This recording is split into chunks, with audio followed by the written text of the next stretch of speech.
5 conseils pour prendre de la masse musculaire, améliorer son hypertrophie par Eric Trexler. Eric Trexler a un PhD, c'est-à-dire il est docteur en sciences du sport. Il est actuellement chercheur en nutrition du sport à l'université de Duke aux États-Unis.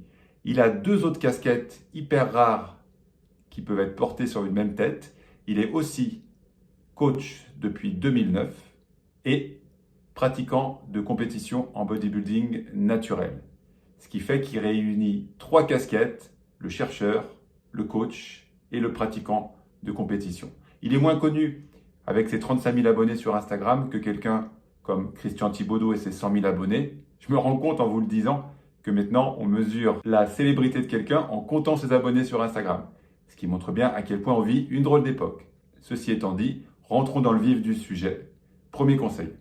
Pour prendre de la masse musculaire, le plus important, c'est l'entraînement, pas l'alimentation. Alors, j'entends déjà les gens hurler, mais l'alimentation, c'est très important. C'est pas ce que je dis.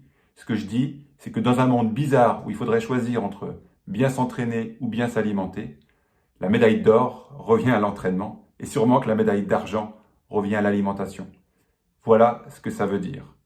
Plus précisément, il faut comprendre que la synthèse des protéines musculaires a lieu dans les 2 cas, l'entraînement et l'alimentation, mais la magnitude et la durée d'intervention de cette synthèse des protéines musculaires est différente entre l'alimentation et l'entraînement, et donc finalement complémentaire. Mais la médaille d'or revient à l'entraînement. Et d'ailleurs, dans les séries télé, quand on voit les mecs comme ils sont gaulés en prison, je suis pas sûr qu'ils arrivent à manger tout à fait comme ils veulent, pourtant ils sont super balèzes, et oui, parce qu'ils arrivent à s'entraîner. À moins que ce soit parce que c'est des séries télé. Deuxième conseil, ne faites pas une fixette sur l'aminogramme de vos protéines. L'aminogramme, c'est la proportion en chacun des acides aminés. On peut le retrouver, cet aminogramme, facilement sur les pots de protéines.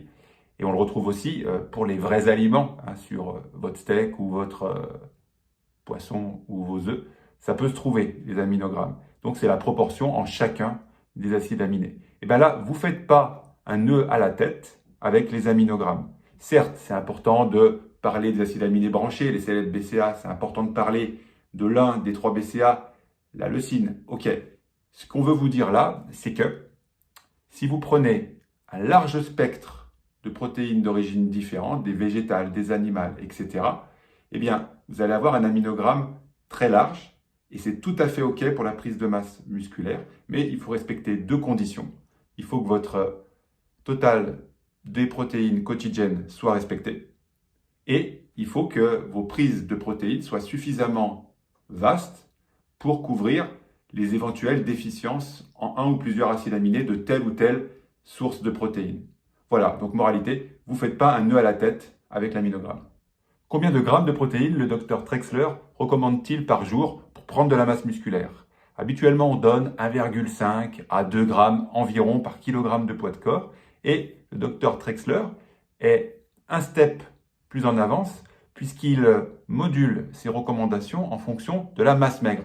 Ben oui, parce qu'en fait, vous imaginez bien que le même individu avec 15% de masse grasse ou 25% de masse grasse n'a pas besoin de la même quantité de protéines. En fait, là vous avez besoin de protéines, c'est pour prendre du muscle. Et plus vous avez de muscle, plus vous avez besoin de protéines. Et plus vous avez de gras, moins vous avez besoin de protéines. En fait, le gras, lui, il n'a pas besoin de protéines pour être heureux dans la vie. Donc, la recommandation traditionnelle, c'est aux alentours de 1,5 à 2 grammes par kilogramme de poids de corps. Trexler propose 2 grammes par kilogramme de masse maigre. Alors, comment on fait pour savoir? C'est assez simple. Vous avez votre pourcentage de masse grasse. Admettons, vous êtes un homme qui pèse 80 kg avec 15% de masse grasse. Ce qui fait que vous avez 68 kg de masse maigre. Et multiplié par 2 grammes, ça donne 2 fois 68 kg égale 136 grammes de protéines par jour. Vous seriez le même bonhomme de 80 kg mais à 25% de masse grasse. Ça vous ferait une masse maigre de 60 kg. Multiplié par 2 grammes, ça ferait 120. Donc là, on se rend compte dans notre exemple qu'entre 15% de masse grasse et 25% de masse grasse, on oscille entre 136 et 120 grammes de protéines par jour. 2 limites à cette norme, c'est que il faut un pourcentage de masse grasse fiable pour pouvoir le mesurer. Et ça, c'est pas de la tarte. En clair, la balance de Carrefour à 20 €, méfiez-vous. D'ailleurs, ça vous intéresse que je fasse une vidéo sur les différents moyens de mesurer la masse grasse? Dites-le moi dans les commentaires. Et l'autre limite de cette norme, c'est pas vraiment une limite, c'est qu'en fait cette norme, c'est une norme sup, c'est une norme max de grammes, on peut aller plus bas. Mais là, le docteur Trexler indique que si on veut aller plus bas, il faut prendre un soin encore plus grand dans le choix de la qualité des protéines. En clair, plus on descend dans la norme des protéines, plus on diminue, plus on doit augmenter la qualité des protéines. Donc là, ça devient un peu technique et un peu complexe. D'ailleurs, je me rends compte, je n'ai pas précisé, quand je parle de protéines dans cette vidéo, je parle de toutes les sortes de protéines. Je ne parle pas que des protéines en poudre. Bien évidemment que non. Mais là, vous avez tous compris. Tout ça nous amène au 4e conseil qui est lié au nombre de fois où il faut prendre des protéines par jour, ce qui est un débat largement débattu, si je puis dire, depuis des années et des décennies. A priori, manger 3 fois par jour des protéines, c'est mieux que 2. Ce qui est quand même rassurant parce que habituellement, dans nos sociétés occidentales, on mange matin, midi et soir. Donc 3 fois, c'est mieux que 2. En ce qui concerne le régime OMAD, One Meal a Day, c'est-à-dire tout manger en une fois, là, c'est vraiment pas la meilleure option pour l'hypertrophie. Par contre, il y a des choses intéressantes à dire sur le régime OMAD, mais en ce qui concerne l'hypertrophie, c'est pas la meilleure option. Si vous voulez que je creuse un peu le régime OMAD, d'ailleurs, ça me fait penser, dites-le aussi dans les commentaires. Ceci étant, le régime OMAD, il n'est pas tenable socialement. C'est-à-dire que vous ne pouvez pas manger une fois par jour et espérer avoir une vie normale. Donc, si ce n'est pas tenable dans le temps, à mon avis, c'est inutile. Ceci étant dit, on peut creuser le sujet. Alors, on a parlé de 3 fois par jour, c'était mieux que 2, ok. Mais ensuite, alors, plus de 3 fois par jour.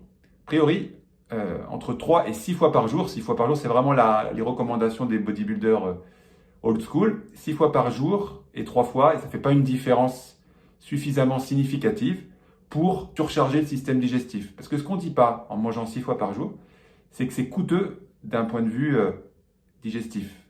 Donc on ne s'en rend peut-être pas compte à court terme, mais manger 6 fois par jour à moyen ou à long terme, ça peut vraiment surcharger le système digestif de certains pratiquants. Et donc, ce n'est pas tenable dans le temps. Et là encore, c'est comme le régime OMAD. Même si ça a des vertus, si ce n'est pas tenable dans le temps, à mon avis, c'est inutile. Donc pour conclure, personnellement, je conseille 3-4 fois par jour. C'est ce qui est à la fois socialement permis, on va dire, et physiologiquement pertinent. Le 5e conseil ne vient pas du docteur Trexler, il vient de moi. On a omis une chose dans l'hypertrophie, dans les conseils pour améliorer la prise de masse musculaire, c'est le sommeil. Le sommeil, c'est un game changer, c'est massivement oublié à notre époque à cause de Netflix qui nous tue le sommeil.